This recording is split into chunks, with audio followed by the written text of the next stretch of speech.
It's been a week since Duet Night Abyss release, if you know the water from the distant future, and the more I play through it, the more elements I realize it has when it comes to its combat. As someone who tested the game in its CBT, let me help you navigate through its combat system and give you some tips and tricks. Each character gets to have an element, and besides making the damage they deal correspond with that element, it also has some big implications when it comes to the actual damage in terms of numbers they will deal. Why is that, you ask? Duet Night Abyss follows the classic elemental periodic table, as I call it, given of how much it is used by literally most anime RPGs out there, so each element has an advantage towards another. Water extinguishes fire, fire for some reason engulfs Anemo, Anemo again for some weird reason beats Electro, and electricity, as we all know from Pokemon, makes water its speed. To optimize your battles and achieve victory easier, it's best not to invest heavily on only one element and have a variety of characters with different elements enhanced, at least when it comes to endgame. Characters also get to wield two different weapons in combat, at least when it comes to your active one, melee and ranged. There are different weapon subtypes in each category, from broadswords to katanas to assault rifles and grenade launchers. This game already has everything. The weapon types matter primarily for one reason. Characters have affinity to one melee and one ranged weapon. While of course there's no restriction on which weapon to give your character, and that's the beauty of the game, seeing even a lolly wielding a scythe, to optimize the damage you deal, it's best to equip your character's weapons they have an affinity to, as it will increase their attack. Now, what makes this game's combat a little more complicated is how its stats are broken down. To put this simply, Duet Night Abyss differentiates the stats between your characters and each one of their weapons, so while they are correlated, they are not shared. To illustrate this further, Duet Night Abyss has two separate layers: the character layer, which is on top of everything, and the weapon layer. What characters have by themselves is attack, which, as we already said, is tied to an element, HP, shield, defense, and sanity. Aside from those, a character can also gain the following: skill damage, skill range, skill duration, skill efficiency, morale, and resolve. These act only as buffs for the character and are always set on 100% for skills and 0% for morale and resolve, which is their baseline and means that nothing is gained out of those. Skill damage amplifies the damage a character can do with skill, skill range increases the range of a character's skills, skill duration prolongs the character's skills, and skill efficiency reduces the consumption of sanity when a character casts a skill or uses an ultimate. As for morale and resolve, morale is how much a character's damage will be increased when they are at maximum HP, and resolve is how much a character's damage will be increased when they are at the death's door. With that said, when you go over to the weapons, you will notice that they have completely different stats, but as I mentioned above, characters and weapons are correlated in a few ways. The damage each weapon will deal is directly influenced by the character's attack stat and any morale or resolve bonuses, and the probability of crits and their damage when a character uses a skill with a specific weapon are influenced by that weapon's crit stat. So, while characters and weapons are on a different layer, they still complement one another. All weapons have their own attack stat, crit stats, attack speed, and trigger probability. More on that later. An extra side note that you might have missed is that if you get over 100% crit chance on a weapon, you actually increase your crit damage even further.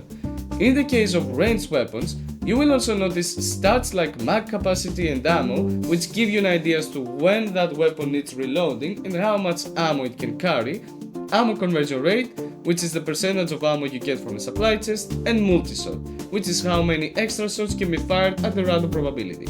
On some characters, like Berenica, you will also notice a weapon called Consonance. This is an extra weapon used when the character casts an ultimate, which is totally independent and cannot be swapped with something else, and of course, again has its own stats. In case you were wondering why there are demon wedges for everything in the game, you finally have your answer now, as each demon wedge can amplify the stats of a weapon and the character separately. Aside from a weapon's stats, every weapon has a weapon skill woven into it, except for the Consonance weapon. This can range from increasing base stats to giving bonuses during battle or even both.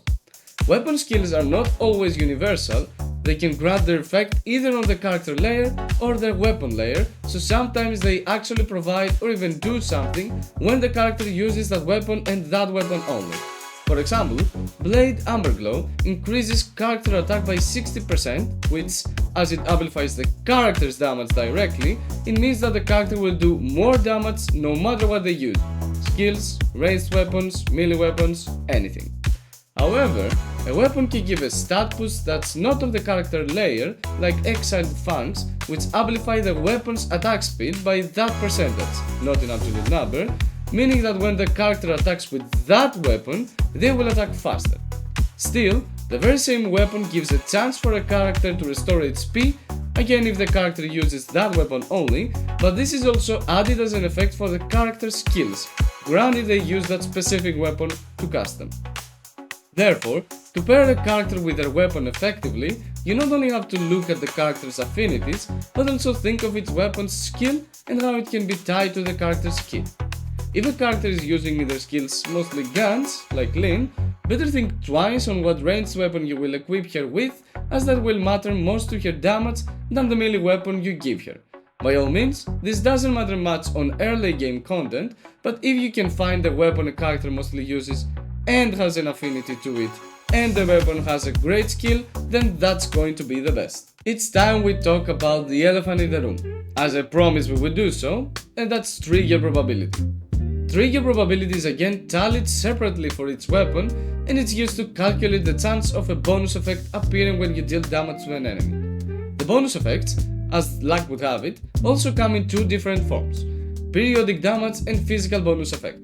Regardless, trigger probability shows the chance of any of the two bonus effects appearing when dealing damage, so at least that's comforting. Periodic damage is similar to understand. Depending on your character's element, they will inflict a DOT effect of that element on the enemy, which deals small damage to them every 2 seconds, as long as one stack is in place. The only difference between DOT effects appears in Lumino and Umbro elements, as they have one added bonus to their periodic damage. Lumino refreshes other stacks that the enemy has on their head, and Umbro slows the stance recovery of the enemy, making thus Lumino and Umbro great allies to keep in battle for some added bonuses. When it comes to the physical damage, this is directly tied to the weapon. As you may have probably noticed, a weapon doesn't have a plain attack stat, but a smash, spike or slash attack stat. This gives you the knowledge as to what kind of physical bonus effect the weapon can trigger based on its trigger probability, which again gives you an edge in combat. Slash deals twice the damage on shields, Spike deals twice the damage on HP, and Smash lowers the stance meter twice the regular amount. These effects can literally change the course of battle if used cleverly, so not only you will need to keep an eye on your main weapon's trigger probability, so you can trigger those bonus effects more easily throughout the course of the battle, but even the team compositions can be widely changed depending on those. In general, it's best to have a good balance on everything on your team, so you can lower stances and deal great damage to HP and shields, but of course, depending on the boss or content you're fighting on, you can also pivot your team's strategy accordingly. If you enter the relocation covert commission for example, you can focus more on Spike and Slash to deal with the mobs and the mini-bosses easier, but if you're fighting against Sibyl in Nocturnal Echoes, it might be better to leave Slash out and focus on Spike and Smash. Another aspect you'll see in the battlefield is the combo system. You'll notice that as you chain attacks with a melee weapon, your combo level increases once you hit the corresponding threshold of the combo rank you currently are. Combo rank always starts at D and it goes to C, then B, then A and finally S, the maximum combo rank. Combo is used for only one thing, to enhance the damage you deal with your charged attack. So it's only used for that. The actual damage on the attack can be significant, and since it's usually an AoE attack as well, it can be used to clear mobs or push more damage to a boss. Plus, there are characters out there who scale with combo level, like Lisbel, as he gets increased damage and unleashes a huge attack in an enhanced state when the combo level is max. To utilize the combo system effectively, you have to remember a few things. 1. Each combo rank has a time limit to it, so you have to chain melee attacks before the rank expires or else you lose the opportunity to strike a good charged attack. Also, if you use your charged attack at any combo level, that combo level will be consumed to buff your charged attack, so after that you have to accumulate combo from the start. Finally, remember that you can climb combo ranks as long as you chain hits with a melee weapon.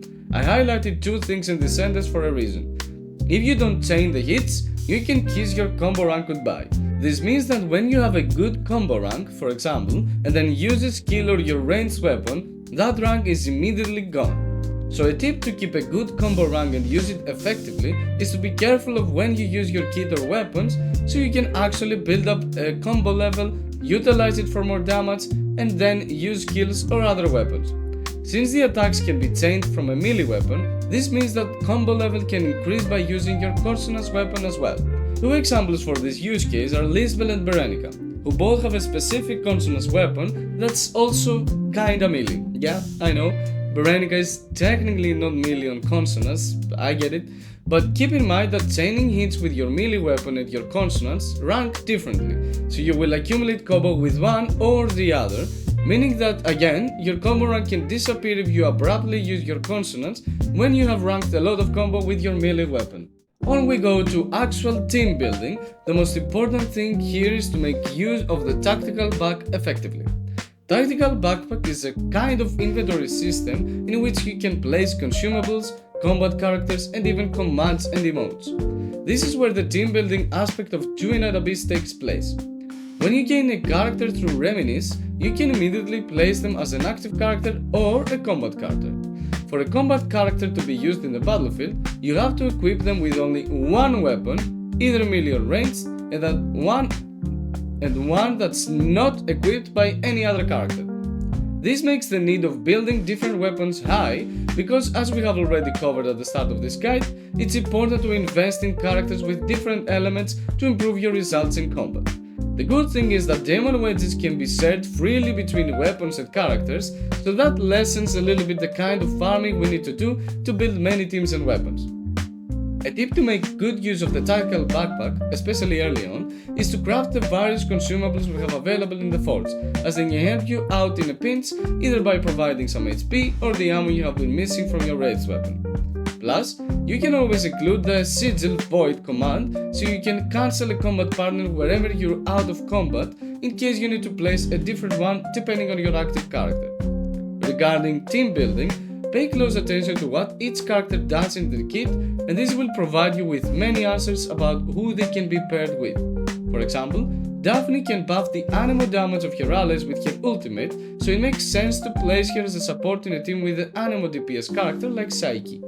A similar use case is with our protagonist Lisbel, as the protagonist can buff weapon damage with her ultimate, and Lisbel uses only her weapon in her skills, so this directly buffs her whole damage. Lastly, to decide on which weapon to put on your combat partners, you'll need to again look at their kit and also think about their placement in the battlefield. Daphne is again a good example to illustrate this. Given that she's a support and not a damage dealer, you wanna care for her to have a melee weapon so she can actually have some distance from the enemy as well. More importantly, if you look at her passive, you will notice that she gains increased trigger probability on her ranged weapon, so that can indicate on which is the preferable setup for her. Not that you're not allowed to run around with Daphne as your active character with a scythe in hand. Last but not least, let's talk a little bit about actual combat, specifically against the boss, as these are the most difficult battles you will encounter anyway. The first thing you have to notice and be wary of is the boss's stance. This is a type of guard the enemy has, which if depleted, their stance is broken and they are left stunned for a while. This is great opportunity to deal more damage in two separate ways. 1. The boss receives 150% more damage till they recover their stance, and 2. Ask's Retribution is unlocked as an additional interaction. Ask's Retribution actually deals tons of damage when used, so it's something really crucial you have to do in your boss fights. Still, a tip I would give you here is not to use it immediately to squeeze as much damage as you can while the enemy is stunned, and use Ask's Retribution when the stance recovery meter is near its end, around the middle of the enemy's HP bar. That's because when Ask's Retribution is used, the boss immediately recovers their stance to full, so it's better to have your characters deal damage first and use Ask's Retribution on top of that. Another useful effect happening when a boss's stance is broken is that they drop a couple of consumables that are immediately used upon pickup. These range from ammo, HP and sanity, so that's one more reason why breaking the stance of a boss is important. You should get by now why I said smash as a physical bonus effect is good to have on a boss. So, you can use that opportunity to recover what you used throughout your hard fight. These were all the tips I have gathered so far after playing the game in closed and open beta. Duet Night Abyss has some deeper combat elements than it seems at first glance, so I think it's important to know all its nooks and crannies to be able to face its endgame content with great success. Feel free to leave a like and subscribe if you liked the video, and stay tuned on this channel as I will also be releasing a comprehensive guide soon on the best characters to invest in to get the best results out of Mystic Maze and Immersive Theater.